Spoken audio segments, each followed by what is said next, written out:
Okay. Das ist weird. Oh, yeah. Yeah. Okay, hold up. I think... Richard already getting sabotaged by the Archons. Yeah, I know, right? Okay. Wait. Sign into chat. Oh my god. Hold up. Da-da-da-da-da. Next. Hello, everybody. Oh my god. Is that dump truck still going? Bruh.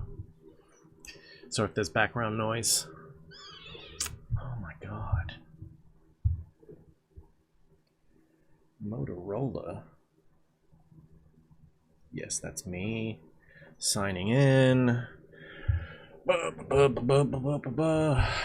Do I have chat? And... Bruh. Okay.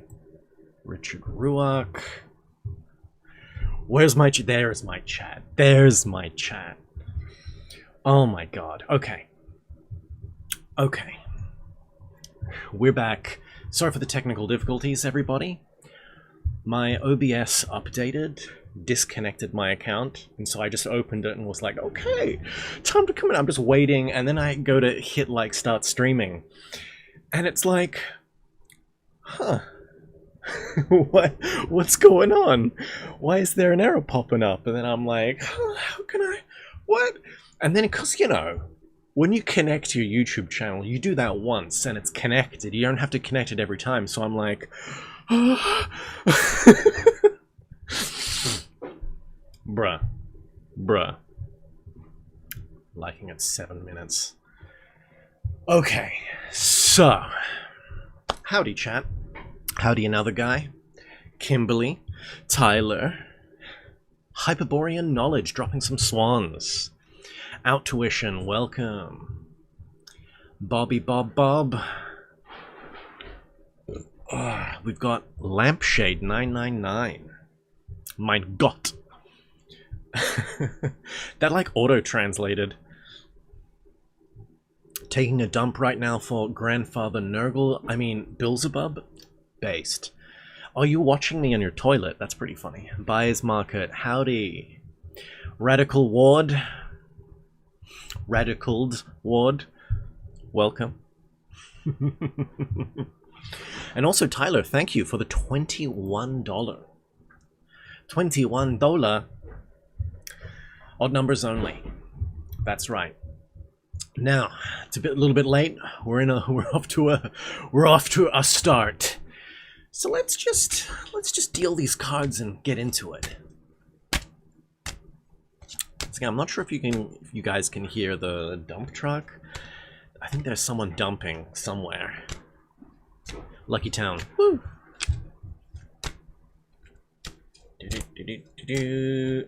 Oh my god. Oh! I just came. Drop some cards. Let's go here. Let's go here. Okay. Okay. We got a card. All you, everyone, remote view and guess this card. I'm sending it to you now. It's a lampshade outside your house. Starting. Wait, did you watch Jord's latest video on Scorpios? Actually, no. I was about to, and then something happened last night, and I got distracted. Great shit in that vid, and have to agree on the deserved hate. Not gonna lie. Sounds based. I'll get to it after this. I'll get to it today at least. Lucky Town. We're guessing. We've got guesses already. For the Tarot, for the Tarot, Lovers, High Priest, the Star, number 9, the Hermit. Okay, all very good guesses. All very good guesses. And while you guys are guessing, I will jump right into it. Hopefully the frame rate doesn't die. Let's talk about the Hiramic legends. Okay. When Solomon, the beloved of God, builder of the everlasting house and Grand Master of the Lodge of Jerusalem, ascended the throne of his father. David, he consecrated his life to the erection, oh baby, of a temple to God and a palace for the kings of Israel. So that's what we have to do in our life. We have to dedicate our lives to the erection of a temple within us. That's what you should be dedicating your life to. Erection of the temple. David's faithful friend, Hiram, king of Tyre. So Hiram, king of Tyre, and Hiram Abiff are two different people. Technically, I'm not sure if Hiram Abiff is actually in the Bible. I'm pretty sure it's just Hiram, king of Tyre. That is two dudes who have the same name. But these guys, David, is BFFs with the king of Tyre. Hearing that a son of David sat upon the throne of Israel, sent message of congratulations and offers of assistance to the new ruler. In the History of the Jews by Josephus, mentions that copies of the letters passing between the two kings were then to be seen both at Jerusalem and at Tyre.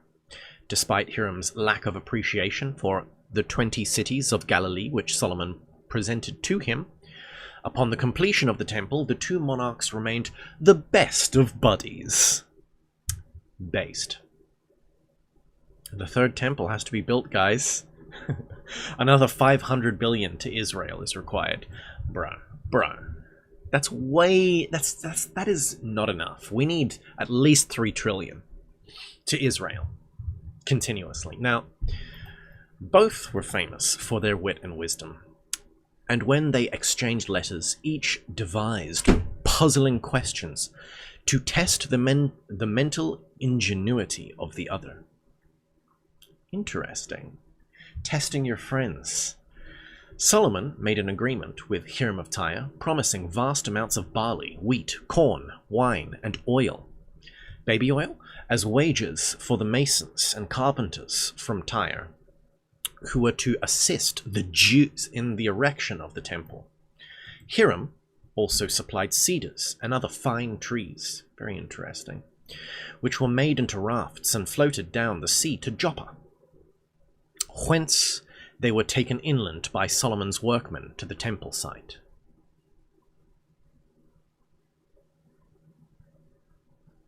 Solomon didn't have friends, just future enemies. Spoiler alert out tuition.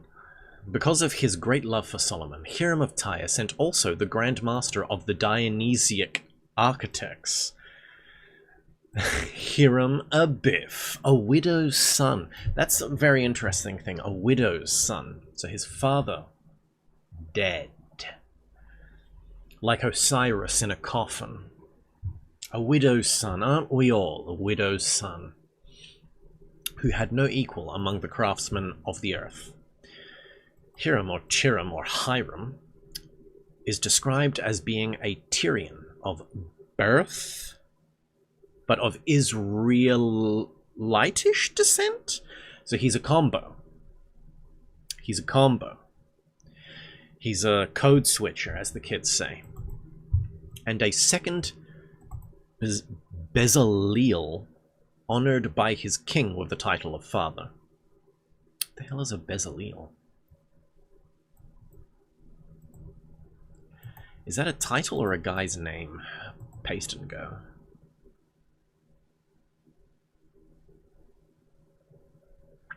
Yeah, I swear this was a guy's... That's why I'm like, huh? I'm pretty sure that's a guy's name. Bezaleel. A second Bezaleel. Okay, makes sense. Paracelsus is a second Celsus. Yeah, I get you. Okay. Honored by his king with the title of father. The Freemasons' pocket companion,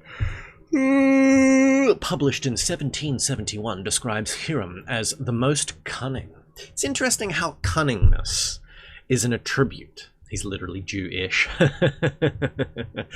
Cunningness is like an attribute that's given to heroes. Like, heroes are either just Giga Chads, which...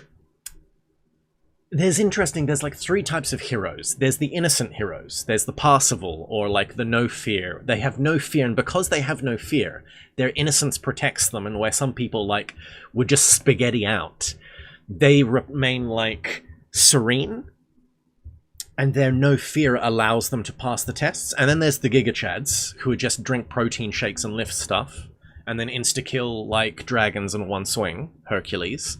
And then there's the cunning boys. The cunning boys. It's like you have the simple-mindeds, the strong men, and then the cunning twinks or something like that. Interesting. It's an interesting archetypal thing. And then sometimes you get combos. Like Goku, you could say, is both an innocent and a strong man. Like, he fights, his whole thing is he's strong. But he also, Goku has this weird innocence to him.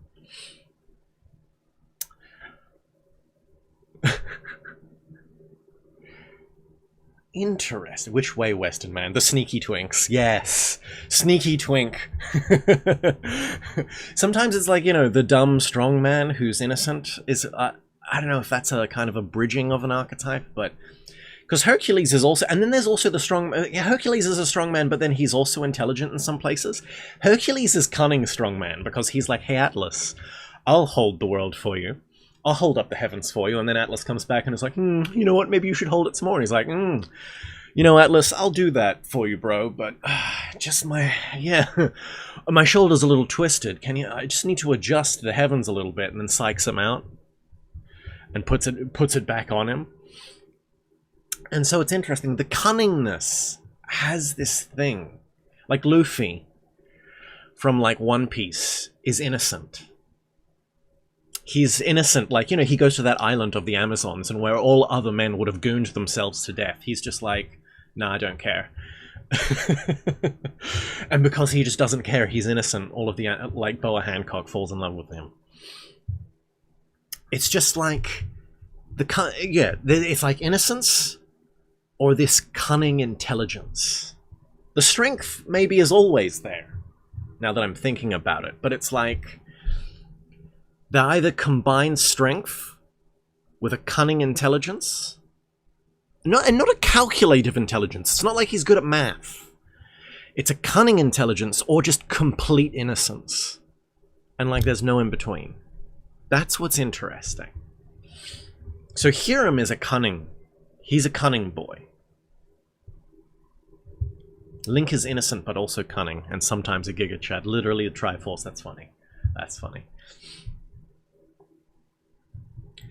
So he's the most cunning. So Hiram Abiff is a cunning boy. Skillful and curious workman that ever lived.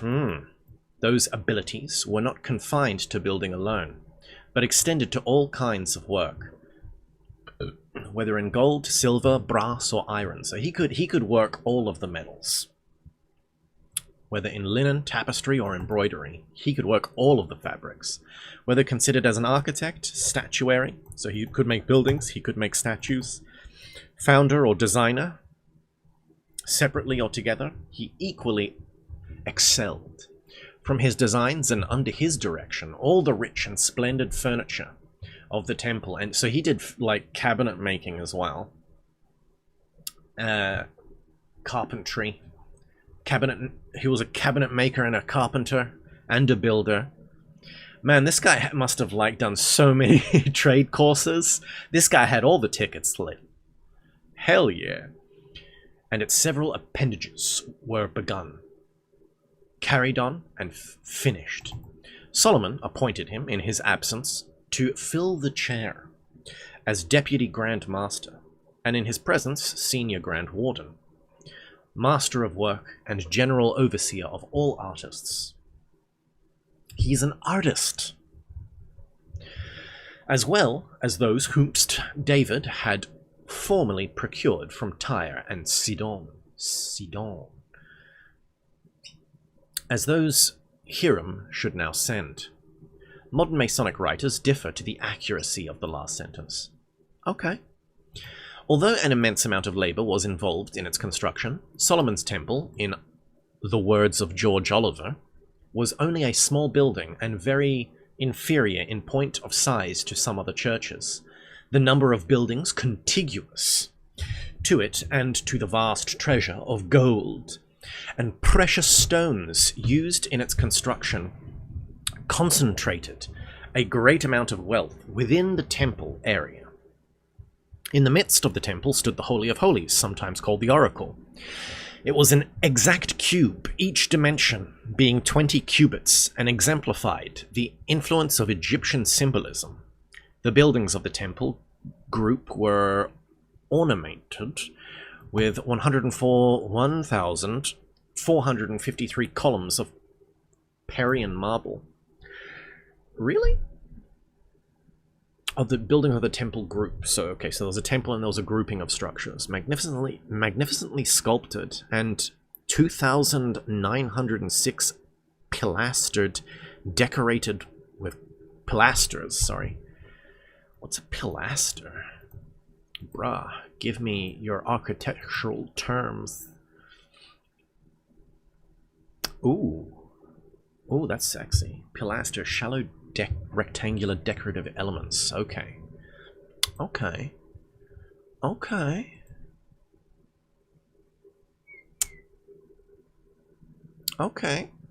So decorative elements. I getcha. Okay. Yeah. So he's not just got pillars of marble. He's like jazzed them up.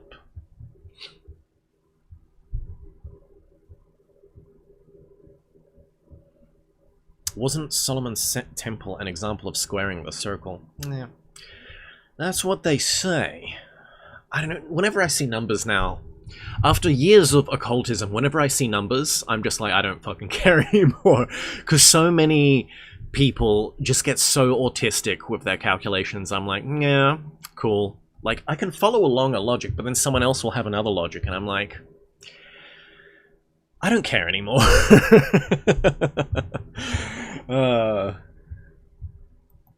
There was a broad porch facing the east. It's like, it's not that I don't care, it's more of like, I trust you, bro. It's like, and then 329, and then you do these revolutions, and it's the amount of revolutions of the sun, and then you times it by 69. And you know what that equals, and I'm like, I trust you, bro. I trust you.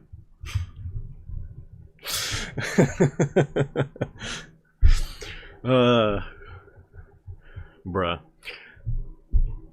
And the Sanctum Sanctorum was upon the west. According to the tradition, the various buildings and courtyards could hold, in all, 300,000 persons. Both the sanctuary and the Holy of Holies were entirely lined with solid gold plates encrusted with jewels, very base. So, 300,000 persons. Is that true, or is 300,000 actually a number that represents the amount of blah, blah, blah, blah, blah, blah, blah? I don't care. It's interesting. If the numbers correlate intrinsically, internally into its own system, yeah, sure. Sometimes it's interesting. But sometimes when they try to do astrotheurgy and then do Bible verses and then use a book from another culture and then and it's all connected, man. I'm like, yeah, okay. Get it. I'm sure it's true. I'm using too much brain computational power listening to you that it's not actually sinking in. And the profundity, it's like you're trading profundity to wow me with some kind of digits or something. And I just can't follow, man. I'm not going to follow along.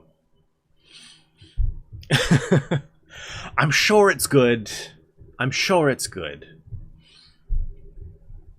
King Solomon began the building of the temple in the 4th year of his reign, on what would be, according to modern calculation, the 21st day of April, and finished it in the 11th year of his reign, on the 23rd day of October. The temple was begun in 480th year after the children of Israel had passed the Red Sea. That's how you do dates. Part of the labor of construction included the building of an artificial foundation on the brow of Mount Moriah. Mount Moriah? The stones of the temple were hoisted, lol. I'm extra dyslexic today. From quarries directly beneath Mount Moriah. And were trued before being, I wonder if dwarves lived in there, and were trued before being brought to the surface. The brass and golden ornaments from the temple were cast in molds in the clay ground between Succoth and Zeradatha. Bro, those are some names. Those are some names. And the wooden parts were all finished before they reached the temple sites. The building was together consequently without sound and without instruments, all its parts fitting exactly without the hammer of contention, the axe of division, or any tool of mischief. Anderson's much-discussed Constitutions of Freemasonry, published in London, 1723, and reprinted by Benjamin Franklin in Philadelphia in 1734, thus describes the division of the laborers engaged in the building of the everlasting house. But Dagon's temple, the finest structures of Tyre and Sidon, did they worship Dagon in Tyre? Okay. I thought Tyre is just Phoenicians. Was Dagon a Phoenician god?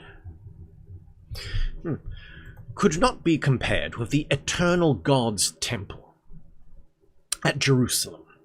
There were employed about it no less than 3,600 princes, or master masons. That's an interesting alternative for a master mason, a prince, to conduct the work according to Solomon's directions, with 80,000 hewers of stone in the mountain, or fellow craftsmen, and 70,000 laborers, in all 153,600, besides the levy under Adoniram, to work in the mountains of Lebanon by turns with the Sidonians.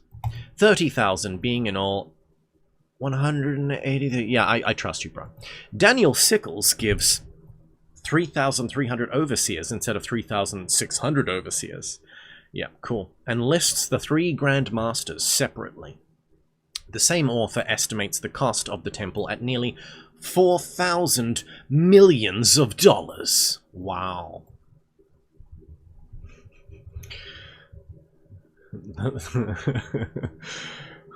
What's that? Outtuition. The pillar. There were 24 pillars. 2 + 4 = 6, and 6 is. There were 6 golden beetles on the table, and the priest had 6 fingers. Whoa! Yeah, exactly.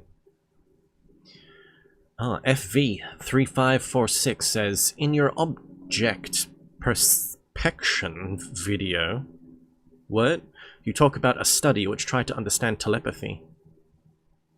Self-observation video?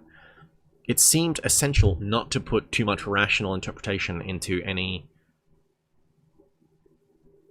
Yeah. Hey, you deleted your message, bro. But I saw it, yes. And yes, I agree. That's, yeah. In my self-observation video, you're doing self-observation wrong.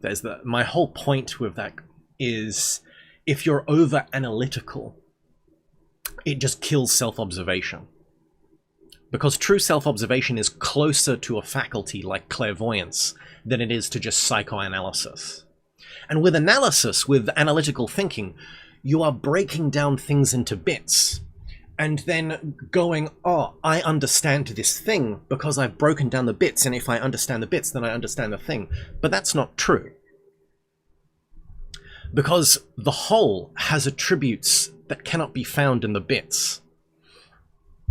And so much wasted time in the modern world, and not only wasted time, wasted potential, errors are made continuously in all parts of life, in relationships, in business, all because people want to optimize this thing here and this thing there, and then because they don't look at the whole and they don't realize there are things in the whole that aren't in these little bits, by optimizing every single little thing, actually the whole kind of loses a certain quality, loses certain bits, and alas. Because this is the thing about esotericism. Esotericism is actually about grasping that thing that cannot be analyzed. So it's like the part of our mind that harkens to analysis, that harkens to analytical thinking, is important and should also be trained. But there's another part of our mind that is able to almost understand that there's something numinous and can kind of feel around it, and that just kind of gives grasps an understanding of the whole. Like when you look at a painting, you absorb all of it at once. But you can kind of break it down and be like, like, how do you analyze a painting? You break down, what colors were used, and the painter used a type of red which could only be found in this part of the world. And it's just like, cool. But you're missing the point of you're breaking down your analysis to like that, to that level. Actually, it's when you look at the painting, there's something that's just, you grasp it all at once and you kind of get a meaning through it that can't be grasped by just breaking analysis down into intrinsically little things. I remember one guy said something interesting. He said in science, they're coming around in science to a kind of different way of viewing things. There's this, because in science there's this bottom-up approach, like, in biology, you can understand biology by studying chemistry, and chemistry understand by studying physics. So if you break everything down to atoms, any conclusion, by studying atoms enough, you can gain any conclusion that you could get by studying biology. And someone pointed out, it's like, no, because if you go even above that, like into a less technical science, like behavioral psychology, you can take things that you find in behavioral psychology and then look at biology and be like, hey, cells actually act in certain ways. It's almost as if they have certain attitudes and they do certain things, and you can create certain structures or ways of seeing things that you get from behavioral psychology. It's almost like you're building stories, and it's like, they behave in a certain way. That's like, oh, okay. It's like behavioral psychology actually has value when you study biology through a behavioral psychology lens, and you get to certain things and you get to certain ways of understanding that you would never get if you're trying to break it down and just be a physicist and study the atoms, and studying the atoms, studying the little bits, we then understand biology. And it's like, no, being autistic and studying the bits, actually, you're just missing. You're missing the stuff. There's a big pee-pee thing that's missing. You're missing the whole shaft for the foreskin now. I'm sorry, I shouldn't be so irreverent. But you get what I'm kind of saying? You get what I'm saying? Man. Bruh. I just went off on a huge fucking tangent there. Research versus knowledge, something. No, it's more analysis and not synthesis. People deny the facts that we need generalists. Instead of being autistic and being like physics, and then like quantum physics, and then like going deeper and deeper into like specialization, actually having people and training people who are generalists is super important, that can have a multivalence and see across multiple things. The big picture, guys. Having some more Professor Yangs in the world may be better than having just one autistic scholar who's just knows everything about one detail in one time period. We've lost the generalists. Because of over-optimization, we've lost the generalists, and because we've lost the generalists, we've actually lost something vitally important. It's like, you know when you see that like picture that gets posted online where it's like, here's all the scientific papers and all the different scientific subjects, and here are the references they have to each other, and it's like physics will reference chemistry, and sometimes will reference astronomy, and then astronomy will reference this and reference that. But it's like, if you look at all the scientific papers, it forms a circle, and there are some sciences that never cross directly over into like another science on the other side of the circle, and it's like, And then you kind of look at that and you go, why is that? And where's the thing in the middle? And it's like, that's just it. A generalist is the person who fills in the thing in the middle. The thing in the middle is meta-philosophy. The thing in the middle is like some kind of... is a subject that doesn't exist, that's like a combination of like philosophy, phenomenology, psychohistory, and like cybernetics or something. I'm the new generalist, yeah. And again, it also sounds lame to just be say like, oh, generalist. It's like, no, you're a psycho-cyberneticist. It's the secret third thing. That's what we need to develop. That's what we need in this world. The Masonic legend of building Solomon's Temple does not in every particular parallel scriptural version, especially in those portions relating to Hiram Abiff. According to biblical account, this master workman returned to his own country. In the Masonic allegory, he is foully murdered. On this point, A.E. Waite, in his New Encyclopedia of Freemasonry, makes the following explanatory comment. The legend of the Master Builder is the great allegory of Masonry. It happens that his figurative story is grounded on the fact of a personality mentioned in the Holy Scripture, but this historical background is of the accidents and not the essence. The significance is in the allegory and not in any point of history which may lie behind it. Based. Masonic apron with symbolic figures. What do we got here? Sun, moon. We got the skull and bones with the little blood drops. Acacia sprig, which they always love. Bunches of cluster of 9 different styles. Oh, we got an Ouroboros. What is that? Where's the trowel? Oh, there's a trowel. Got a scraper and a dagger, and tied in a knot. That's interesting. Square and compass as per usual. Is this thing like a spirit level? And then what the fuck is this thing? Oh, this is 2 different rulers or something? Tied together again. Also, beehive is always interesting.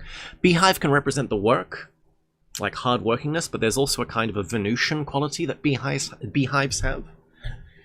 And also pyramids in the back. We got Egypt. And there's the temple in between the 2 pillars, Jachin and Boaz.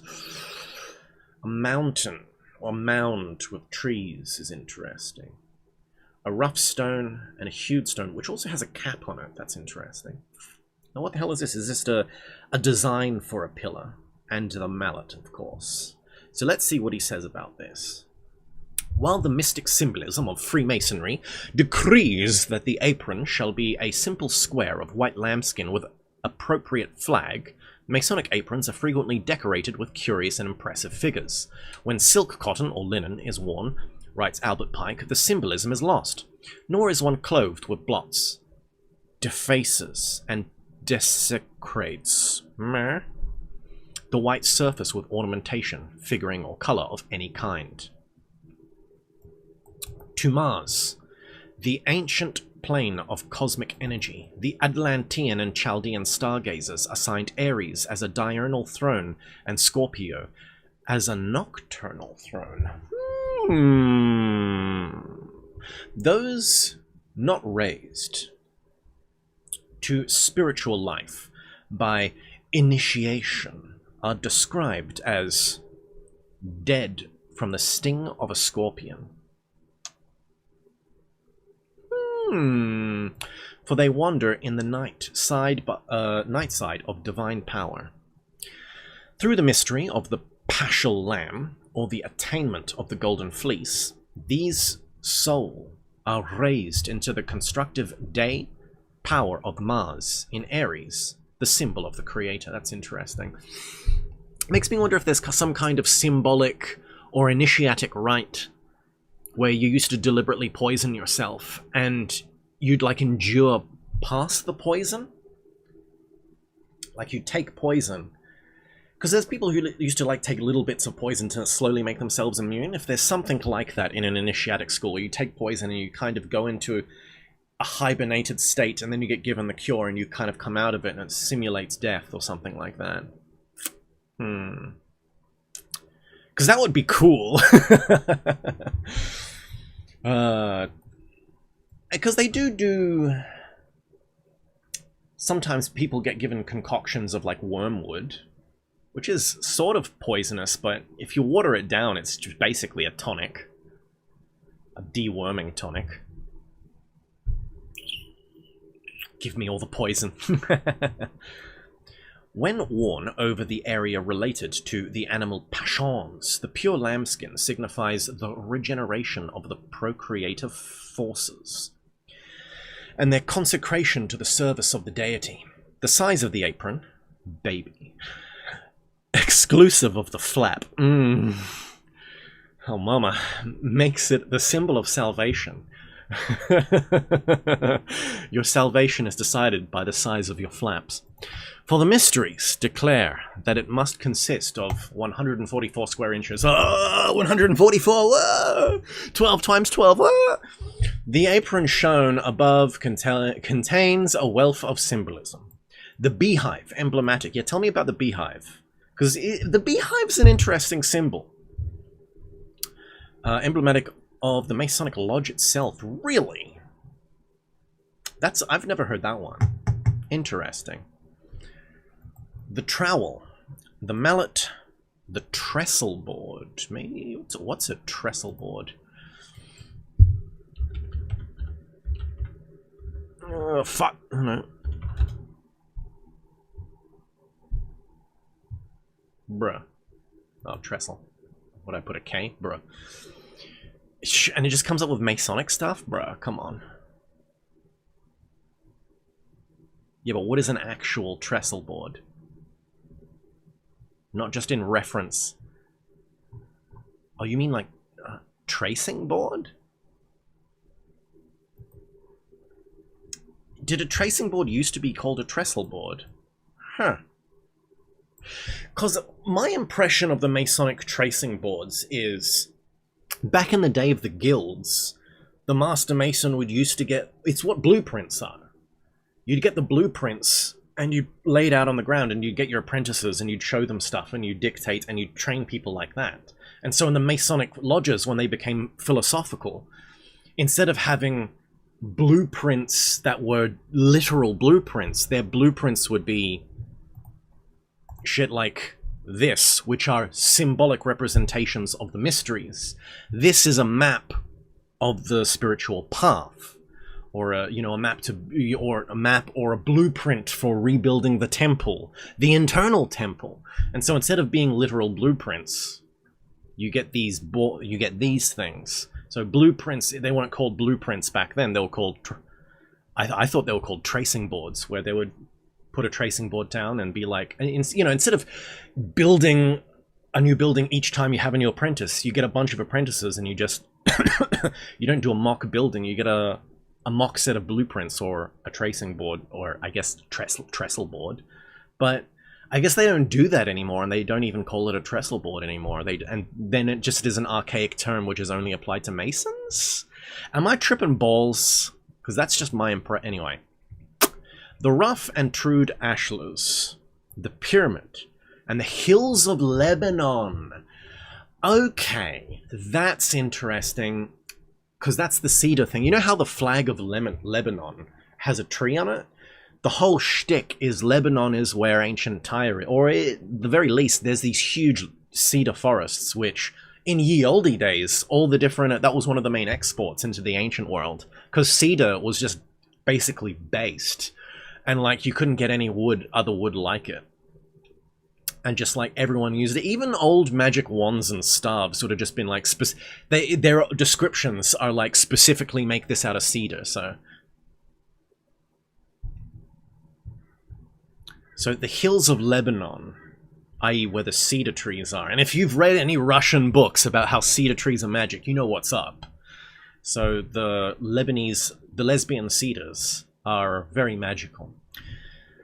The pillars, the temple, the checkerboard floor, yep, we got all that. And the blazing stars. the blazing star, the tools of the craft. The center of the apron is occupied by the compass and the square, of course. I assume skull and crossbones is going to be like death and resurrection. Representative of the macrocosm and microcosm, and alternatively black and white serpent of astral lights. I'm guessing it's this, which you don't really see it here, but it is kind of patchy. So I guess in a colored version it would be like blacks and whites. Black and yellow, black and yellow. Black and white serpent of astral light. How very Eliphas Levi. Below is an acacia branch. Yep, that's what we got. With 7 sprigs signifying. Oh, 7 sprigs. I missed that. 1, 2, 3, 4, 5, 6, 7. Yeah. 7 sprigged acacia branch. Big peepee. With 7 sprigs signifying the life centers and the superior and inferior man. The skull and crossbones are a continual reminder that the spiritual nature attains liberation only after the philosophical death of man's sensuous personality. So it's birch, hollywood, and elmwood, least in Europe, says Lampshade. Oh, you mean for, like, magic wands?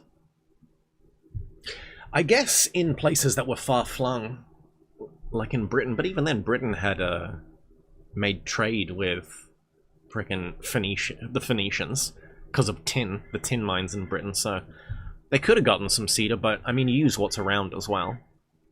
So no doubt Hollywood would have also been useful. Nonetheless, Hiram, as master of the builders, divided his workmen into 3 groups, which were termed entered apprentices, fellow craftsmen, and master masons.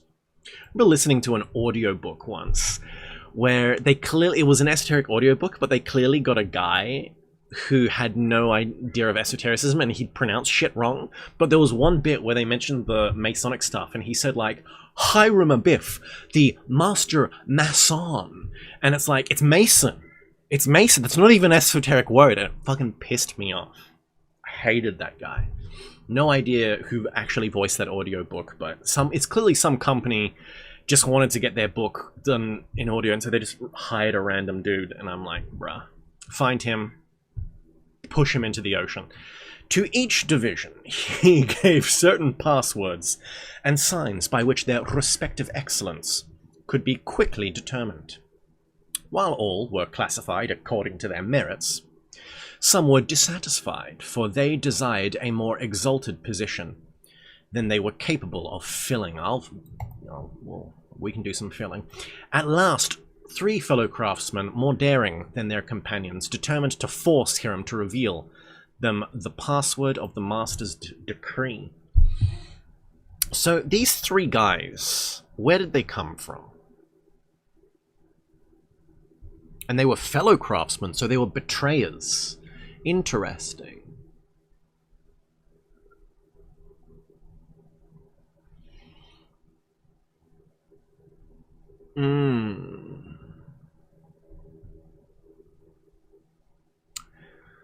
Daring companions determined to force Hiram to reveal to them the password of the master's degree, knowing that Hiram always went into the unfinished sanctum sanctorum at high noon to pray. And so that's interesting as well. This shows that he, even though he was a craftsman, there's some priestliness, because who's allowed into the sanctum sanctorum? Only the priests, you know, the sons of Aaron or whatever. So there's something interesting about Hiram Abiff here.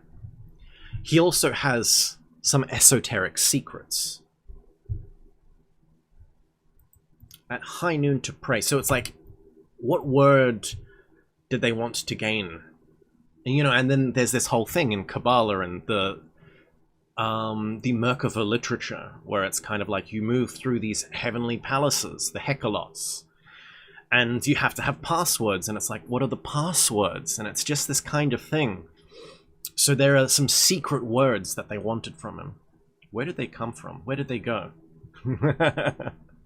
Probably Egypt. Cotton-eyed Joe.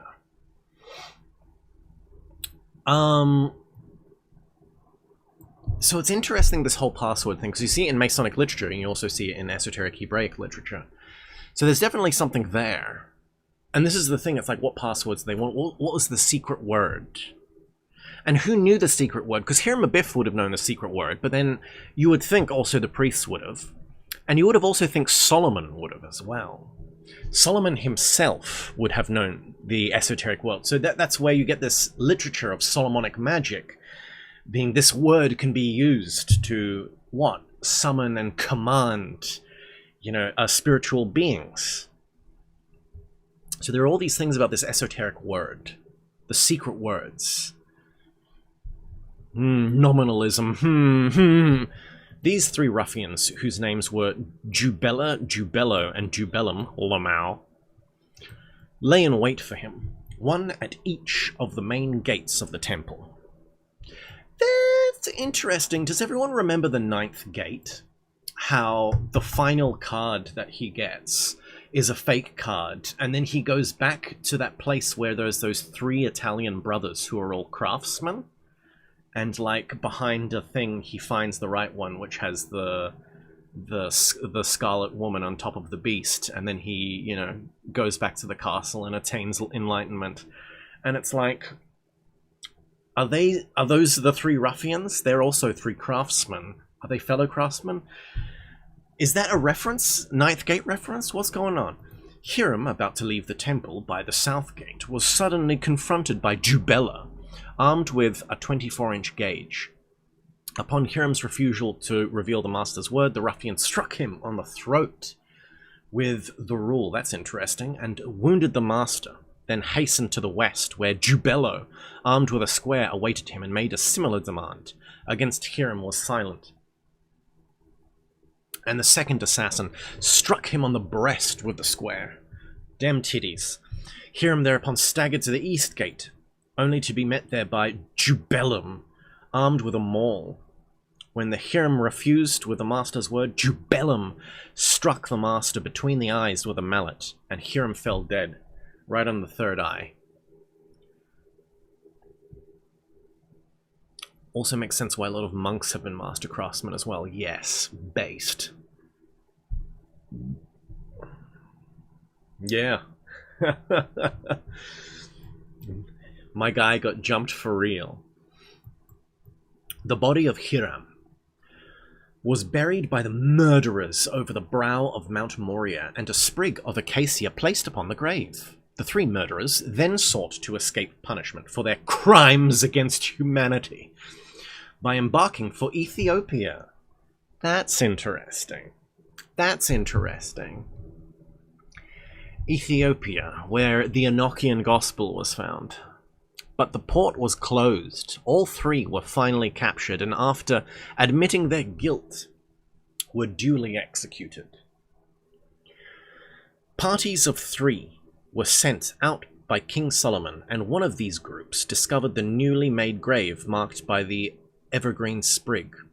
After the entered apprentices and fellow craftsmen had failed to resurrect their master from the dead, he was finally raised by the master mason with the strong grip of a lion's paw. To the initiated builder, the name Hiram Abiff signifies my father, the universal spirit, one in essence, 3 in aspect. Thus the murdered master is a type of cosmic martyr who's resurrected, very Osirian. The crucified spirit of good, the dying god, whose mystery is celebrated throughout the world. Among the manuscripts of Dr. Sigismund Bastrom, the initiated Rosicrucian, appears the following extract from von Welling concerning the true philosophic nature of the Masonic Hiram. Interesting. The original word, Hiram,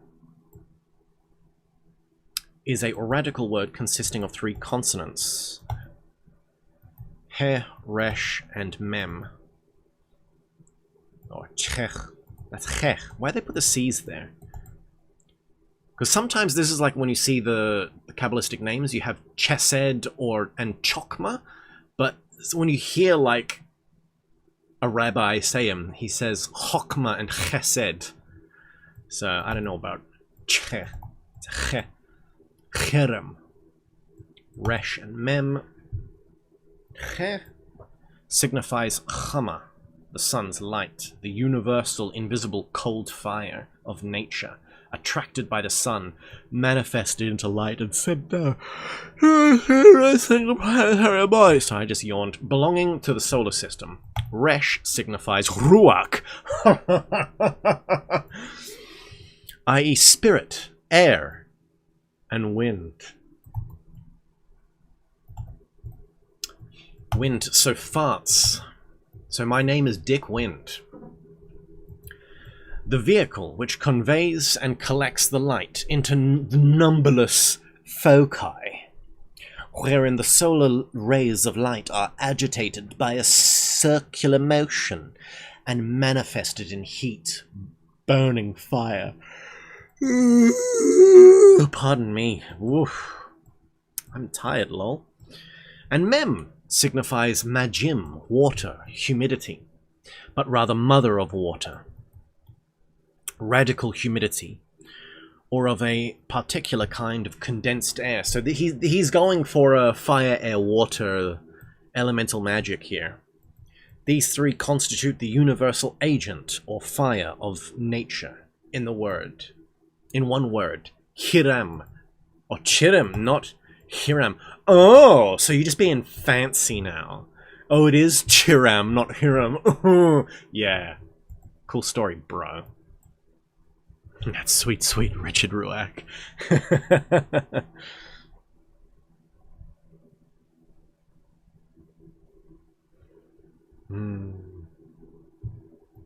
Albert Pike mentions several forms of the name Tiram, Kiram, Churam, Khrom, and later ending in the sacred Hindu monosyllable Om, which may also be extracted from the names of the three murderers. Pike further relates the three ruffians to a triad of stars in the constellation of Libra. Interesting. Libra is also justice. There is a thing about Libra. Libra. Very interesting. And also calls attention to the fact that the Chaldean god Baal, metamorphosed into a demon by the Jews, appears in the name of each murderer, Jubello, and Jubilum. To interpret the Hiramic legend requires familiarity with both the Pythagorean and Kabbalistic systems of numbers and letters, and also philosophic and astronomic cycles of the Egyptians, Chaldeans, and Brahmins. For example, consider the number 33, the first temple of Solomon, stood for 33 years, very based, in its pristine splendor. At the end of that time, it was pillaged by the Egyptian king Shishak. What a sassy name. And finally, in 588 BC, it was completely destroyed by Nebuchadnezzar, and the people of Jerusalem were led into captivity to Babylon. No! See General History of Freemasonry by Robert McCoy. Also, King David ruled for 33 years in Jerusalem. Very interesting. The Masonic Order is divided into 33 symbolic degrees. There are 33 segments in the human spinal column. Nowadays, they don't do that anymore. So there are 33 vertebrae, but nowadays they combine a bunch into the coccyx. So I think it's like, in medical books nowadays, it's like 29 or some bullshit. But yeah, 33 if you like take the different separations of the coccyx. Because I remember, I had a student once when I was doing public lectures, and he was a physio, and I said that, and he was like, "Nigga, what?" Oh, shit, sorry. I said, he was like, "Bruh," he was black, so don't worry. Just kidding, he wasn't black, he was Iranian. Please don't ban me, YouTube. And he was like, "What?" And then we had that little chat, and I was like, "Oh, that's interesting."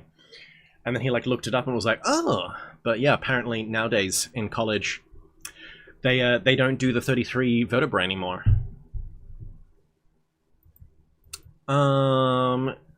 There are 33 segments in the human spinal column, and Jesus was crucified in the 33rd year of his life. Everyone's dropping hearts in chat when I say the N-word. You guys. The efforts made to discover the origin of the Hiramic legend shows... I have an N-word pass somewhere, I swear. Yeah, I've been saving it. I had a pass, guys, don't worry.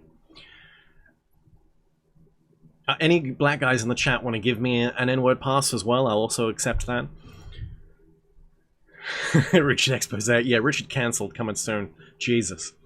The origin of the Hiramic legend show that while the legend, in its present form, is comparatively modern,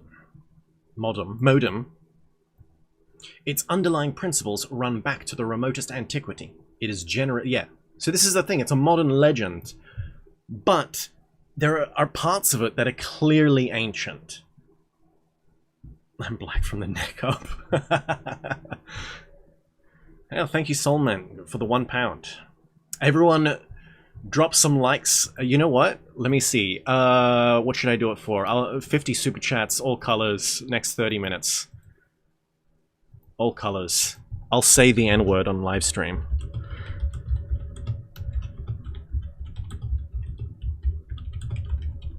Let's go. Start goal. Now.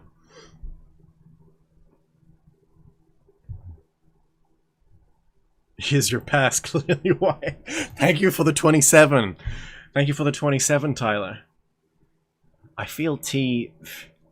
Next thumbnail will get blacked out. Based. Based. Thank you for all of the, Thank you for the donations, everybody.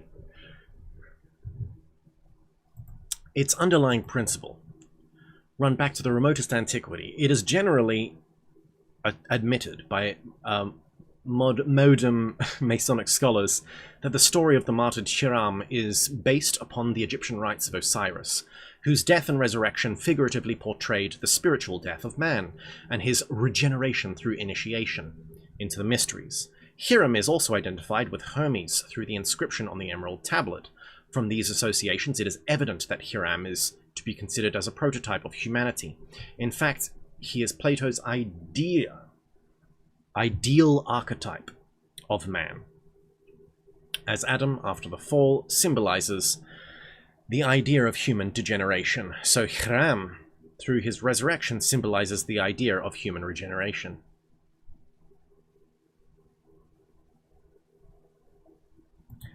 On the 19th day of March 1314, Yachis Molay, de Molay, the last Grand Master of the Templars, was burned on a pyre erected upon the point of the islet of the Seine in Paris, where afterwards was erected the statue of King Henry IV. See The Indian Religions by Hargrave Jennings. Why is something about the Knights Templar in Indian religions? Bruh. It is mentioned as a tradition in some of the accounts of the burning, writes Jennings, that Molay, here was, ere he expired, summoned Clement the Pope, who had pronounced the bull of abolition against the order, and had condemned the Grand Master to the flames, to appear within 40 days before the Supreme Eternal Judge, and Philip, the King, to the same awful tribunal. Within the space of a year, both predictions were fulfilled. The close relationship between Freemasonry and the Yachis de Molay, according to this interpretation, the three ruffians who cruelly slew their master at the gates of the temple because he refused to reveal the secrets of his order, represent the Pope, the King, and the executioners. De Molay maintaining his innocence and refusing to disclose the philosophical magical arcana of the Templars. So here he's saying the Knights Templar were Masons, not that Masons were Knight Templars. So put that in your fact book, conspiracy theorists. JK lol, JK. Those who have sought to identify Hiram. And it's interesting because then you're kind of mixing some things, because you've got a knightly order, which is a warrior caste, mixing with the builders of the craftsman caste, or the artisan class. Those who have sought to identify Hiram with the murdered King Charles I conceived the Hiramic legend to have been invented for the purpose by Elias Ashmole. That's interesting. A mystical philosopher who was probably a member of the Rosicrucian fraternity. Charles was dethroned in 1647 and died on the block in 1649. Oof. Leaving the royalist party leaderless. An attempt has been made to relate the term the sons of widows. That's, yeah, okay. An appellation frequently applied to members of the Masonic order to this incident in English history. For the murder of her king, England became a widow, and all Englishmen widow sons. That's very interesting. This chapter is about what specifically? About the mysteries of Hiram Abiff. It's the Hiramic legend account. Which is interesting because this is the core Masonic mystery. The legend of Hiram Abiff. The Masonic degrees are all based off of this.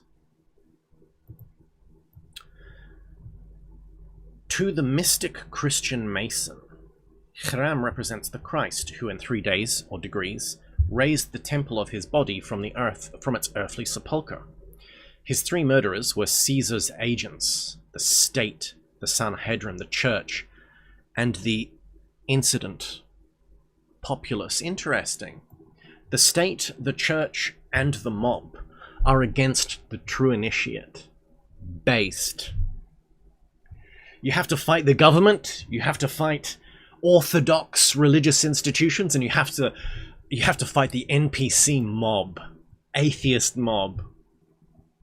All of them are against initiation. Thus considered, Hiram becomes the nature, the higher nature of man, and the murderers are ignorance, superstition, and fear.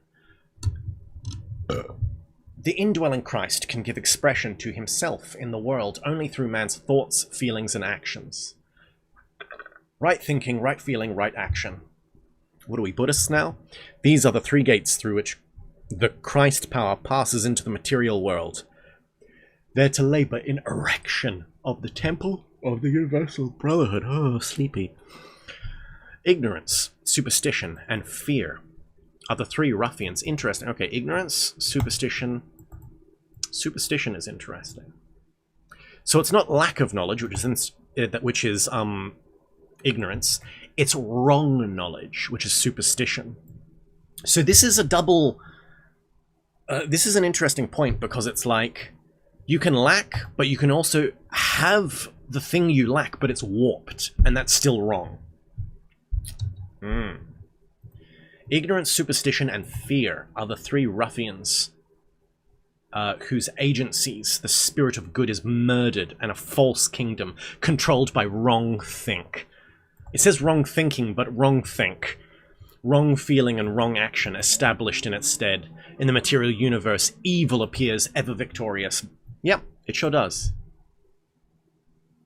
Christ power like it's a key beam or something. Yeah, basically. See, this is what the Christ is in esotericism.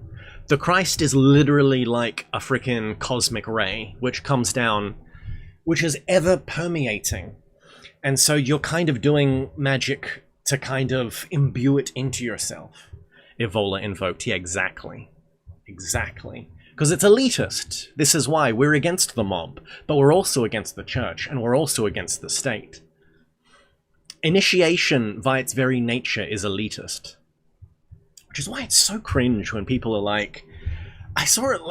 there was this one recently, someone made some like Substack post against Blavatsky again for being racist, and it's like... And someone pointed out, it's like, you know, she's just a creature of her time, and it's like, actually, the excuse to say she was a creature of her time is just that. And he went on this long tangent, it's like, bruh, no. Because the thing is, you're acting like if she was born today, she'd be the same. The whole thing about the initiates of old is they were revolutionaries in their own way. You think if Steiner was born today, he'd be interested in Steiner schooling? Or he'd be doing the next revolutionary thing? Do you think Blavatsky would be interested in any of the Theosophical Society branches? Or she'd be doing the next revolutionary thing? It's like... the whole point is they're revolutionaries in their time. And to look back and be like, ooh, we need to criticize the past and then like put it in the correct way, you know. And it's like it's this fetishization of almost they say it in a way that it's like, oh, I'm just viewing it correctly, you know, you're viewing it in a tinted way, I'm viewing the past correctly, and it's more like, no, it's more like you want to be superior to the people in the class. It's almost this weird pride bleeds through in your writing. That's what I feel whenever I read someone who's like, everyone was racist in the past. It's like, Blavatsky, you know, she had some wrong ideas about race. Yeah, cool. And like, it's there's this weird superiority, and that's what I see. That's what I see when I see people doing that. And I'm like, my guy, you're the fucking mob. You're one of these guys. Let it go, dog. Let it go. This is just the mysteries unfolding in time. You take the chewy gooey inner core, the mysterious inner initiatic lessons, and you leave the husk. You're obsessing over husks and being like, bruh. Try having a restaurant named after Jefferson. Oof. Oof.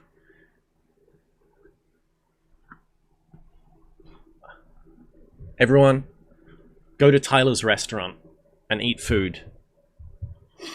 Rise above the masses and the institutions. Yeah. And that's the thing. The institutions are tyranny in and of themselves. We act like a king is a tyrant. And it's like, yeah, but when you democratize power, you don't not make tyrants. You don't kill a tyrant. You just make 1,000 little tyrants. That's all that happens when you get rid of kings. This is the problem. Everyone's like, getting rid of kings was progress. No. You didn't get rid of tyrants, you just made 1,000 tyrants. You actually multiplied the problem. And it's even worse in some ways, because when you had one tyrant, there was someone to point to and everyone could rise up. Gamers rise up, and we could kill them. But when tyranny is dispersed over an entire institution, it's very hard to point and be like, this group of people is doing something wrong, because there's always accountability can be shifted. And it's just like,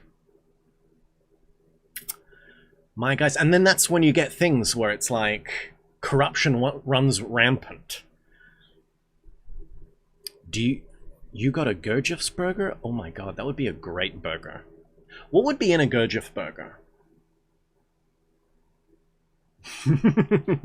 You know that a Gurdjieff burger is the works. It's a burger with the works. It's got all and everything. Bruh. That's exactly what a Gurdjieff burger is. Oh man, that's great. That's great. Only real fourth way OGs get it.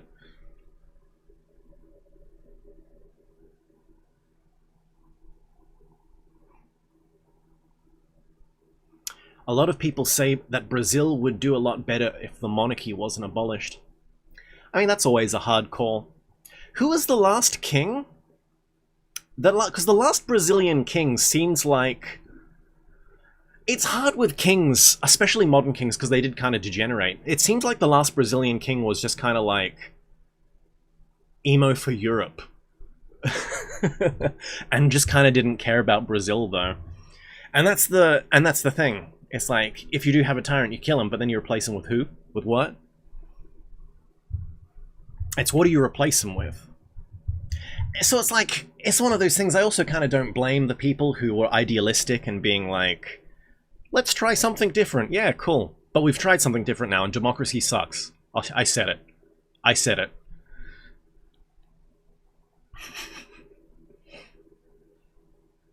What are some of the most successful societies in the East? Fucking Dubai and Singapore, authoritarianism. As long as you can do initiatic esotericism in your culture, it doesn't matter what system of governance it is, because we're against the system of governments anyway. We're against Caesar. Who cares? We're against Caesar. It's like, oh, but what if there's a takeover and what if Christian nationalism takes over? Don't care. We're against the church anyway. We're against new atheism and all cringe, so who cares anyway? Just as long as we can operate in secret and do our mysteries, that's all that matters. Was it Pedro II? Last king of Brazil? I mean, here's the thing. I think Simon Bolivar... I know this isn't Brazil, this is just South America in general. Simon Bolivar was a fan of Napoleon, but was like hella emo because Napoleon like crowned himself emperor and was like, no, you shouldn't have done that, you're my hero. I kind of think Simon Bolivar should have just done that and should have just started a line of succession. That would have been gangster, and that would have like, I feel that that would have kept a lot of South America as like one country. Because it's hard. What came after the King of Brazil? Because clearly, you know, you have the Brazilian favela system is not working out. There's a lot of corruption there and a lot of not nice things happen. But it's like, what do you do? What do you do? Military coups. Yeah.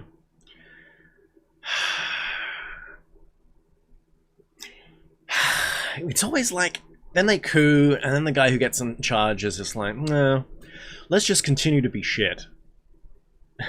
No one wants to do some hard miles. I know Singapore is like some authoritarian, dry society that's dying now, but it's like, I don't know, when you read about the guy who just pulled Singapore out of like desolation, he just seems based. What's his name? Lee Koo Yong or something? He just seems based. And it's like, this is what I'm missing. This is why everyone's like, oh, the kids are fascists nowadays. No. People just miss a strong leader. I'm tired of bureaucratic Karens. We're all tired of bureaucratic Karens. In old days, there were old fairy tales of bog witches and forest hags. And we all just think this is like ancient misogyny. But really, and in nowadays, what do we have? We have a resplendent, a universalization of, oh, everyone's bipolar now. Oh, there's all this narcissism and BPD and like bipolar. And it's like, no. They always existed. Bog witches always existed. A bog witch is just an ancient description. They were reaching and trying to describe borderline personality issues. And they were right. You're not allowed to let... Karens shouldn't have access to society. I said it. Karenocracy and its consequences have been a disaster. And people just want a strong leader. We just want a... Who's the Singapore guy? I want to get his name right. Singapore guy.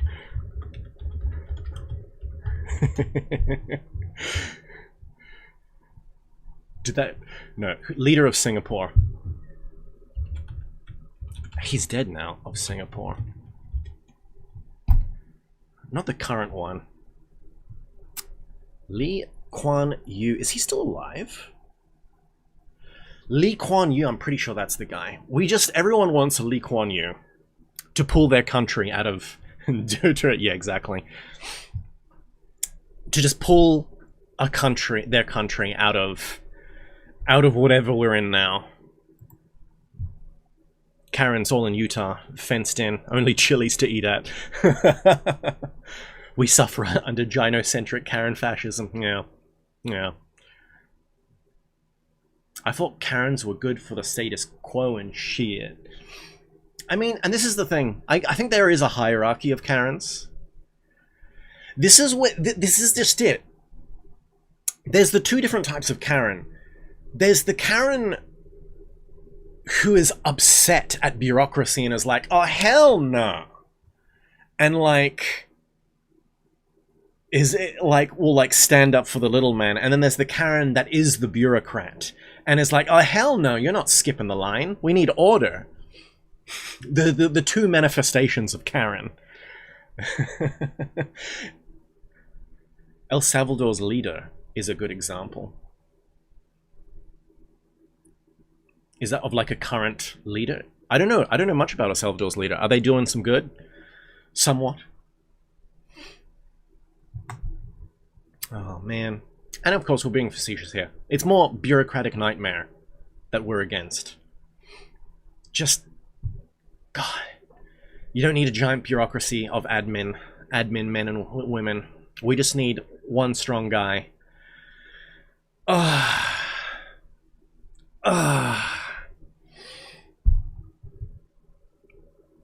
Alas, alas. Now, I've done my daily rant against bureaucracy and statism. Let's get back into it, guys.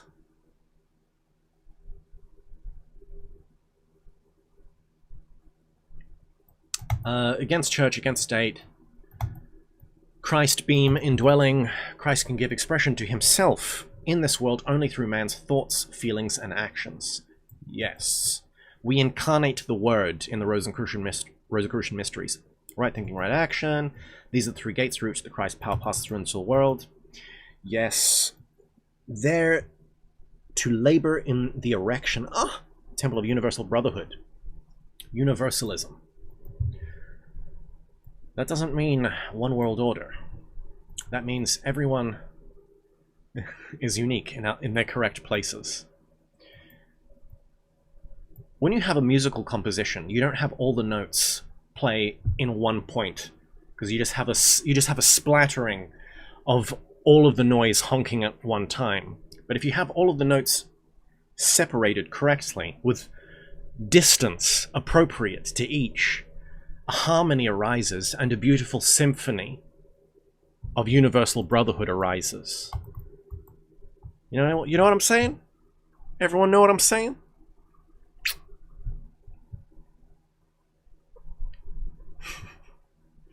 Ignorance, superstition, and fear are three ruffians through whose agencies the spirit of good is murdered, and a false kingdom controlled by wrong think. Yeah, that's what we've got up to. Established in its stead. The material universe. In this sense, writes Daniel Sickles, the myth of the Tyrian is perpetually repeated in the history of human affairs. Orpheus was murdered and his body thrown into the Hebrus. Socrates was made to drink hemlock. And in all ages we have seen evil temporarily triumph and virtue and truth culminated, persecuted, crucified, and slain. But eternal justice marches surely and swiftly through the world. The Typhons, the children of darkness, the plotters of crime, all infinitely varied forms of evil are swept into oblivion, and truth and virtue, for a time laid low, come forth clothed with diviner majesty and crowned with everlasting glory. Waiting for that return, baby. And that's it, the Typhons, the children of darkness, the admin men. Because this is just it. Truth and virtue are culminated. This is like when something bad happens and someone tries to do good. The bureaucrats are like, no, you're not allowed to do good. What was that guy in England who rage filled in a whole bunch of potholes in his locale, and then the local council fined him? And it's like, bro, you're the local council, you should be doing your job and filling in potholes, but you weren't because you're a bureaucratic nightmare and no one got to the job. So some rando fucking did it for you, but then his virtue was calumniated. He was persecuted. And when that happens in your society, that means your society is dying. And what does it mean that your society is dying? It means your society is run by evil. It's run by it. What is it? The Typhons, the children of darkness. The children of darkness run your society. when guys cannot just rage fill in potholes by themselves. And why do they say that? They say it's a safety issue. That's always the excuse. Oh, it's a safety issue. Oh. Safety is tyranny. I said it. I said it. Just let me die, bro. Just let me die. I don't even care anymore. If, as there is an ample reason to suspect, the modern Freemasonic order was profoundly influenced by, if not an actual outgrowth of Francis Bacon's secret society. What was Francis Bacon's secret society? And that's also an... its symbolism is undoubtedly permeated with Bacon's two great ideals, universal education and universal democracy. I mean, but this is the thing. What do we mean by democracy? Should women be allowed to vote? I'm kidding, I'm kidding, I'm kidding. Who are the children of darkness? Who's gonna build the killdozer at this rate? Here's the thing about democracy. Are we equal? No, we're not. There is a level that you need to reach. And once you reach that level, it's equality amongst everyone at that level.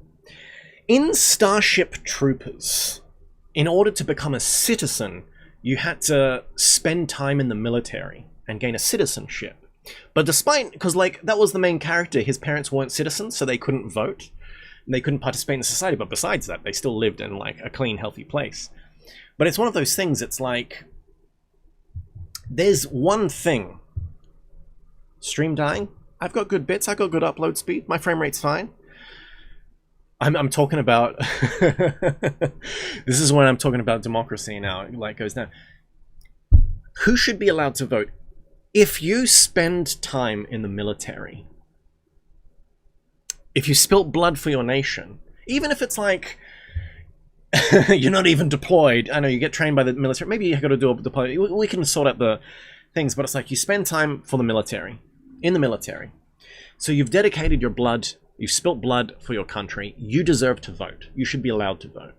If you actually own land, you got skin in the game, you should be allowed to vote. If you have spent time in the government system, operating within the government, being a member of a council, even like it can be something very little, even like you spent time as a justice of the peace in your community or something. Because you've done a civic duty and you have an understanding of the mechanics of the politic, you can be allowed to vote. If you don't fall, forget about men and women, if you don't fall into one of those three categories, you shouldn't be allowed to vote. I'm going to die on that hill. That's the only way democracy can work. IQ test for voters. I don't know, even that. Can't wait to see Ryan. I think it's like those three, based on Starship Trooper build. I've only seen the movie, I still got to read the book. Mutual respect. And so this is what Freemasonry is, fundamentally enough. Freemasonry is equality and universalism amongst brothers who are master masons. And it's kind of like, ooh, that's right. Universal fraternity amongst initiates only. You kind of got to do that if you want society to function. Voting must require 3 pull-ups and 20 push-ups. Should be more.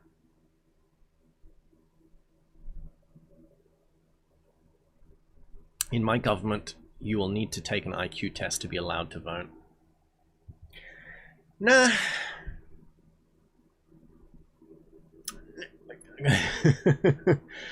Nah. I think also you're not allowed to hold office if you hold a passport from another nation. Just saying. No dual citizen. No dual citizen should be allowed to hold office in your nation.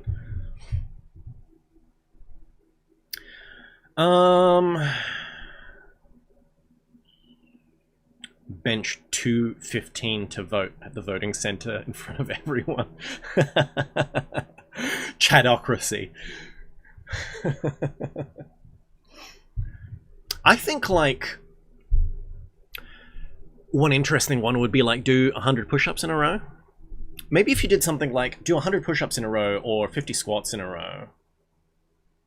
Bodyweight squats.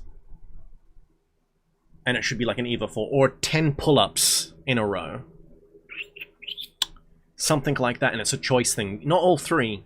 If you can do one of those three, you can be allowed to vote. That might work. Might as well make voting be a fighting contest. You actually want... Because what you want is not everyone to vote. What you want is representatives of a community. In other words, you want not the fewest amount of people, but you want kind of a sample from each group. And how do you decide that? That's why those three categories I find kind of work. You spent time in the military, you own land, or you've done civic duty and you kind of have an understanding of politics. You can add things to that. I'm not against adding to that. Like, also have a category if you're over 40 years old. That can kind of mess things up, but if you're over 40 years old and you've lived in the country for... Sorry, I should preface that. If you were born in the country and you've lived in it for a majority of your life, and you're over 40, you can... I would actually say you need to be born in the country. You can't just be like, I came here when I was 20 and I lived an extra 20 years. No, you got to be born here. If you're born in the country and you're over 40 years old, then it's like you're mature enough to vote. Because everyone's like, we should raise the voting limit to 21. It's like, no, you should raise the voting age to 40. That's what you should do. And then if young people want to vote, they should spend time in the military. Now, because if it's too old, then it's just boomers, and then it's just old men always like voting for crap. But it's like, if you allow somehow for young people to get in, i.e. that spend time in the military, or even could be like you have a university degree in like politics or something. Cap the presidency at 65 years old max. No, nah. Chairs in government should be all ages. It should just be capacity. Because you don't want to, you know, a young general who's gangster could still be able to get in there and do good. Imagine how much worse things would be if only... Yeah, exactly. Exactly. You can respect age, but age shouldn't just veto everything eternally. That's another danger. That's another pit to fall into. Now, let me just read to the end of this, and then we can call it a day when we get to the hand. The deadly enemies of universal education...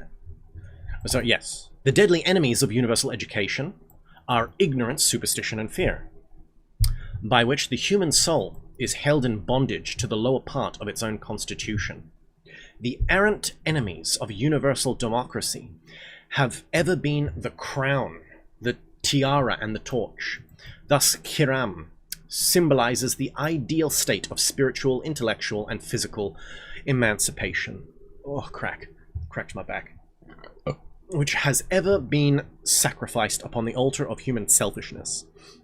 Hiram, the beautifier of the eternal house.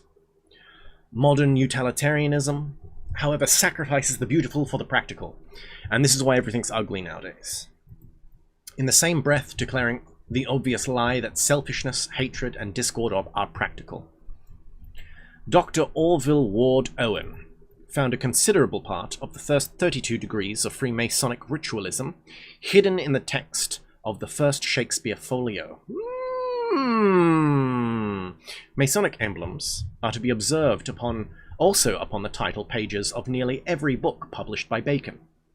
Sir Francis Bacon considered himself as a living sacrifice upon the altar of human need. He was obviously cut down in the midst of his labours, and no student of his New Atlantis can fail to recognise the Masonic symbolism contained therein. According to the observations of Joseph Fort Newton, the Temple of Solomon described by Bacon in that utopian romance was not a house at all, but the name of an ideal state. It is not true that the Temple of Freemasonry is also emblematic of a condition of society. While, as before stated, the principles of the Hiramic legend are of the greatest antiquity, it is not impossible that its present form may be based upon incidents in the life of Lord Bacon, who passed through the philosophic death and was raised in Germany. What? Lord Bacon. Is that Francis Bacon? Or Roger Bacon? What's going on? Two different guys, by the way.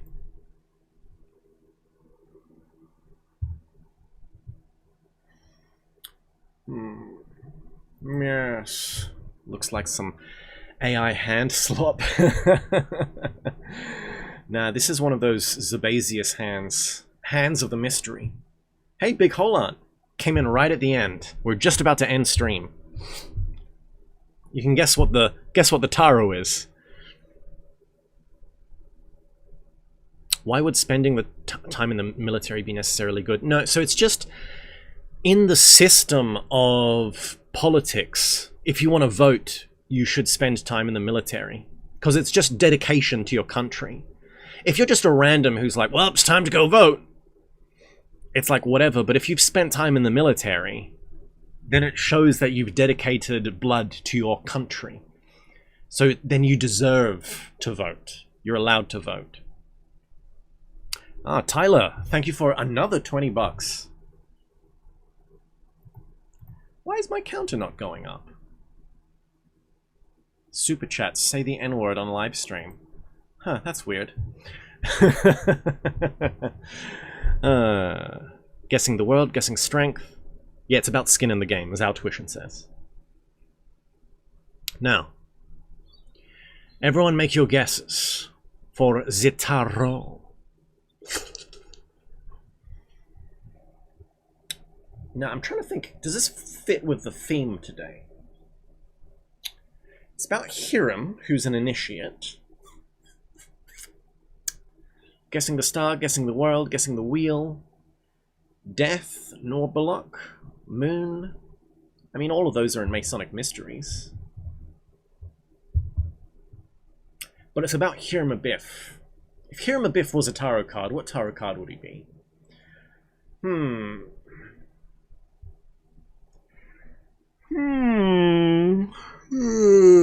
God damn. I don't know why I'm yawning so much. Guessing the star, lampshade. A lot of people guessing the star. Okay. So, guess what, everybody? But today, it was the Fool.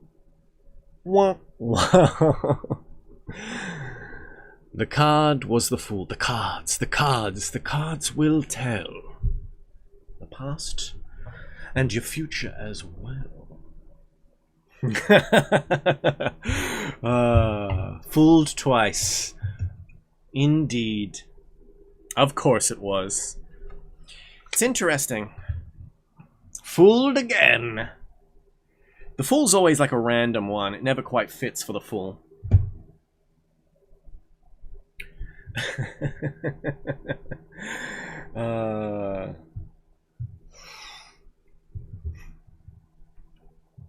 You gotta shuffle your deck more. No, I always shuffle.